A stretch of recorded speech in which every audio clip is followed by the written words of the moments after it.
স্বাগত জানাচ্ছি সকালের বাণী ডিজিটাল থেকে খোকন সরকারের ক্যামেরা আমি সেলিম সরকার। দর্শক, আমরা এই মুহূর্তে রয়েছি রংপুরের শাপলা চত্বরে। আপনারা দেখছেন যে রংপুরের যে বর্জ্য ব্যবস্থাপনা সেটি কিন্তু সরানোর যে উদ্বোধন সেটি কিন্তু হয়ে গেছে এবং কিছুক্ষণ আগেই কিন্তু রংপুরের বর্জ্য ব্যবস্থাপনার উদ্বোধন করা হয়েছে। আমরা দেখতে পাচ্ছি যে রংপুর সিটি কর্পোরেশনের মেয়র মোস্তাফিজুর রহমান মোস্তফা তিনি কিন্তু এই বর্জ্য ব্যবস্থাপনা উদ্বোধন করেছেন এবং সাথে ছিলেন রংপুর সিটি কর্পোরেশনের প্রধান নির্বাহী, সাথে আছেন রংপুর সিটি কর্পোরেশনের মেয়ে যিনি কাউন্সিলর তিনি আহ, আহ, মঞ্জু, তিনি কিন্তু সাথে আছেন এবং কিছুক্ষণ আগেও কিন্তু মেয়র মহোদয় বলেছেন যে রংপুরে যত দ্রুত সম্ভব সেই বর্জ্য ব্যবস্থাপনা দ্রুত সরিয়ে নেওয়া হবে।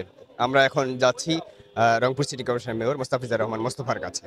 আজকে আমরা 3 দিন থেকে মাইকিং করতেছি যে আপনারা 5টার মধ্যেই পাশাপাশি নির্ধারিত আমাদের যে ডাস্টবিন আছে সেখানে আপনাদের কোরবানির বর্জ্যগুলো আপনারা নিয়ে আসবেন।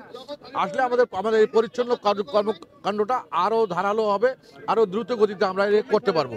আমাদের এই পরিচ্ছন্নতা কর্মের মধ্যে মনিটরিং করতেছেন আমাদের এখানে সম্মানিত রংপুর সিও, প্রধান নির্বাহী কর্মকর্তা, সচিব, প্লাস আমাদের প্যানেল মেয়র 1 মাহবুবা রহমান মঞ্জু। মূলত তারা দায়িত্ব পালন করতেছেন, মনিটরিং সেল যেটা আছে এনারা দায়িত্ব পালন করতেছেন।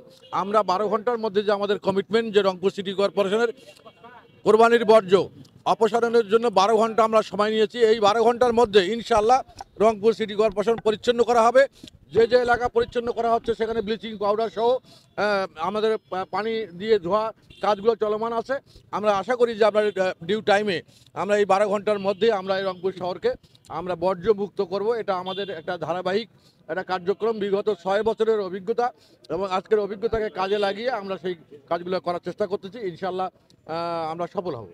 দর্শক, আপনারা শুনছিলেন যে রংপুরের মেয়র মোস্তাফিজুর রহমান মোস্তফা তিনি কিন্তু বলছিলেন যে রংপুরে এতে সিটির 120টি trolley, rickshaw van, 27টি drum truck, 3টি কম্প্যাক্টর ট্রাক, একটি হুইল লোড, 3টি ব্যাকো লিডার এবং 2টি পণ্যবাহী কোরবানি পশু বর্জনের জন্য অপসারণের জন্য পরিচ্ছন্নতার 1040 জন কর্মী নিয়োজিত আছেন।